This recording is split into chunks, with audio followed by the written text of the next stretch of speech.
Then, sir, reference was made to some audit report. That is how the lady member started.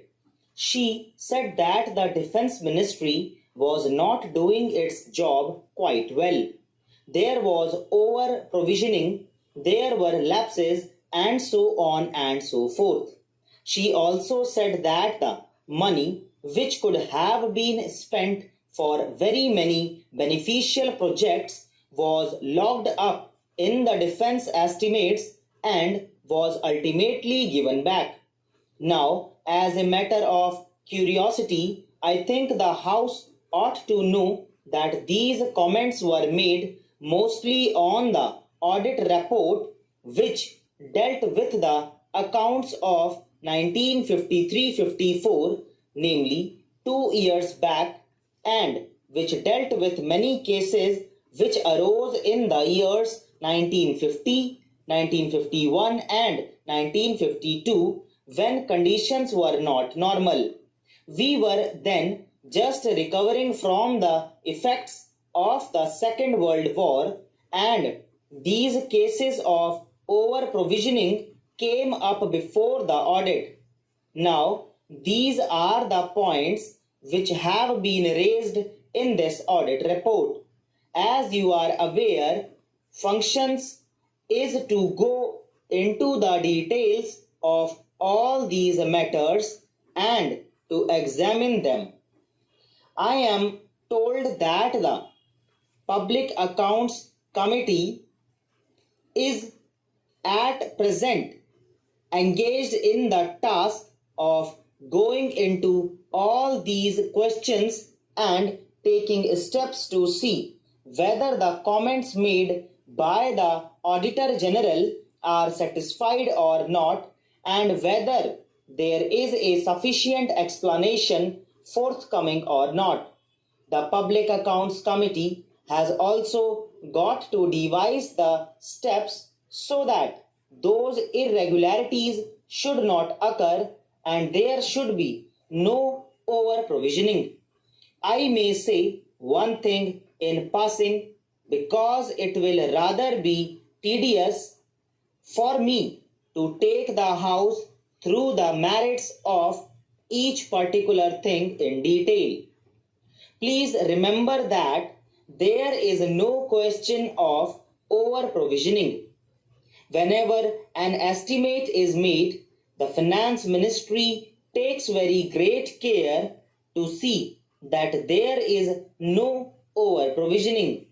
Sometimes it so happens that the money is not spent for certain reasons.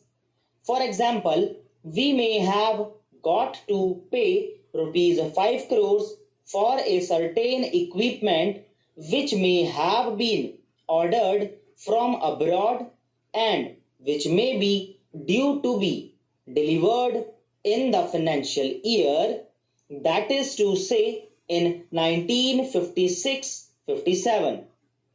But when the dates of deliveries approach, the contractors or the suppliers may ask for a little extension of time, and the result is that instead of the goods being delivered by March 1957, they may be delivered in May 1957 or in July 1957.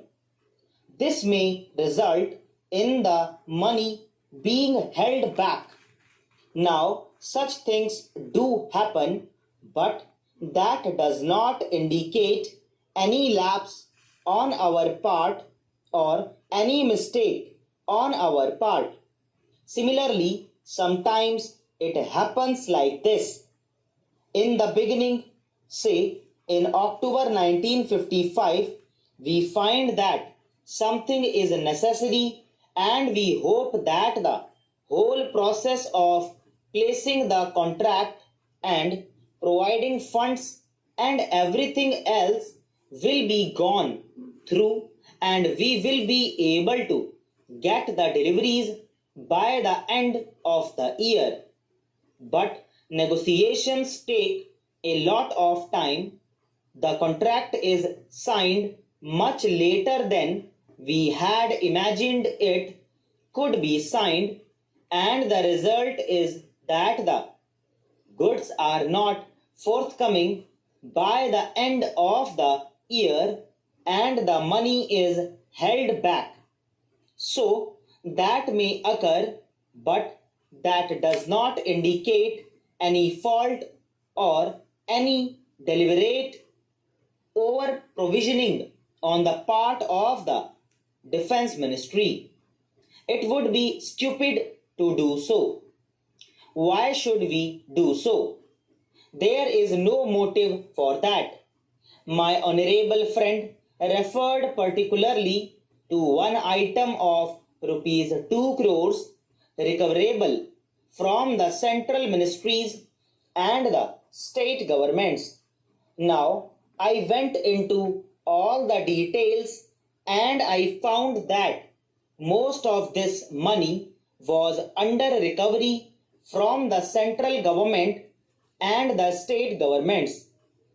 It pertained to certain buildings and other premises which had been rented out to the state governments for rehabilitation purposes and some other purposes, but the rents had not been realized.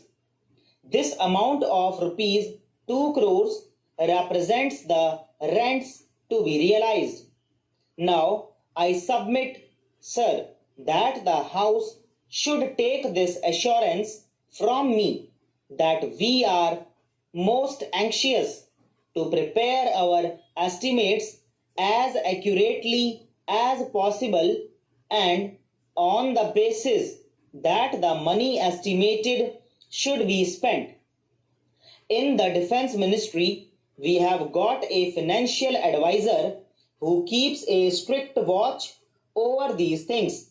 My honorable friend said that we were spending 50%. As a matter of exactitude, that is not quite correct. I think if you only take the revenues, then it may be about 40 to 41%. But that makes no difference, because if any necessity arises, I am sure that Parliament would provide all the necessary funds. So it is not 50%, it is substantially much less than that. Then there was some reference made about the structure, and there was some comment what about the establishment of an army council. Now, this is really a reference to the structure which exists in the United Kingdom. I am not saying anything about the official structure there. Probably it is very good. But so far as we in India are concerned, we went into this matter and we came to the conclusion that our existing structure performed really the same functions. As you are aware, sir, for the purpose of deciding high policy matters, we have got the Defense Committee of the Cabinet presided over by the Prime Minister. It is not confined to the Cabinet Ministers or a few of them, but the heads of the three services, namely the Chief of the Army Staff, the Chief of the Air Staff, and all other senior officers. So